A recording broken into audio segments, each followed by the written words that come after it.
Hey, welcome back to Y&R Update. It's Paul. I want to jump into an interview done by Michael Logan. It was a two-part interview with Farren, Phelps and Chuck Pratt.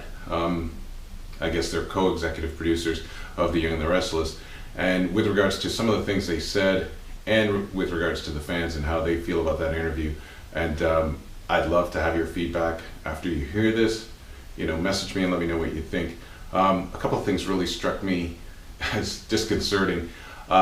The first thing was that Chuck Pratt talks about ripping off from Melrose Place the cancer storyline of where the guy picks up the hooker and he's going through cancer. I mean, he's plucked that storyline from Melrose Place and he's using it in The Young and the Restless. The other thing that bothered me about it is that when Logan asked Pratt and Phelps how they felt about the storyline, they both said that they hated the storyline.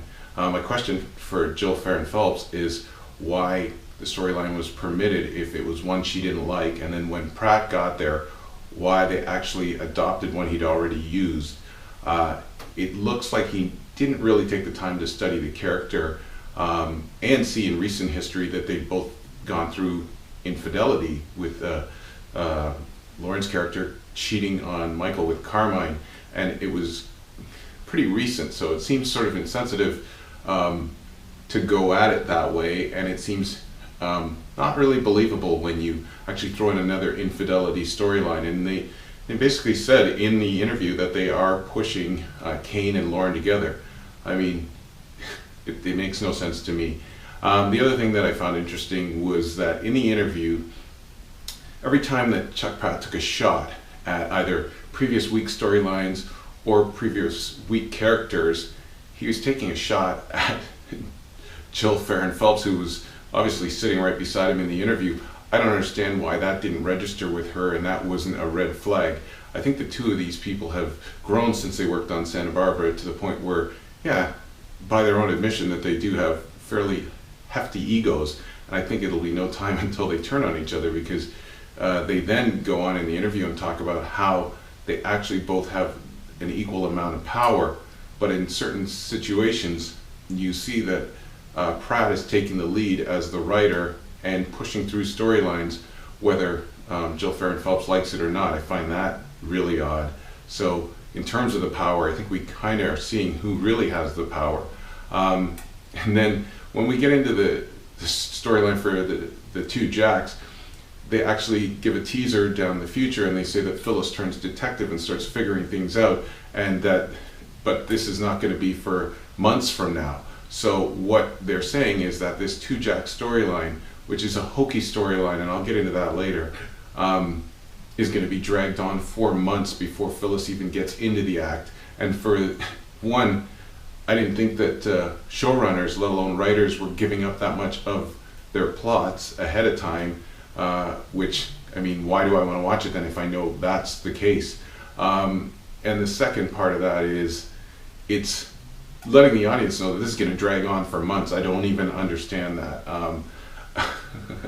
Then they talk about a situation when Chuck Pratt started to work, and a lot of the actors were worried about what it meant for Farren Phelps, and they came to her and asked her how she was coping with it, and they really wanted to, they had her back, according to her.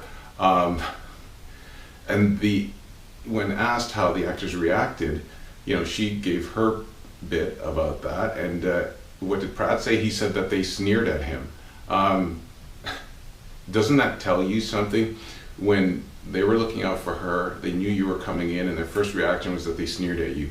I mean, it sort of indicates that they knew what was coming, and it seems to be that is what's coming. There's another thing that really irked me, and there was a part in the article where they talked about CBS and Sony coming to Pratt and asking him about certain tweets that were out there saying things that he'd done, and they were really concerned, and they asked him, is this true, is this true, is this true? And he said, yes, yes, no, no, and I don't remember. And that was his answer to them. And what that told me is that as far as that the executives from CBS and Sony are looking online, I mean, they do have respect for the people that are contributing online and that do watch the show and what they think, and they they addressed it with him, but he really kind of sloughed it off, meaning that I don't think that he thought too much of what they were asking. And the other thing he said is that, he basically gave them a 9-page outline of what he, had for storytelling, or how he liked to tell a story. And, and what did they call it? He called it Jill called it his manifesto, and he echoed those sentiments.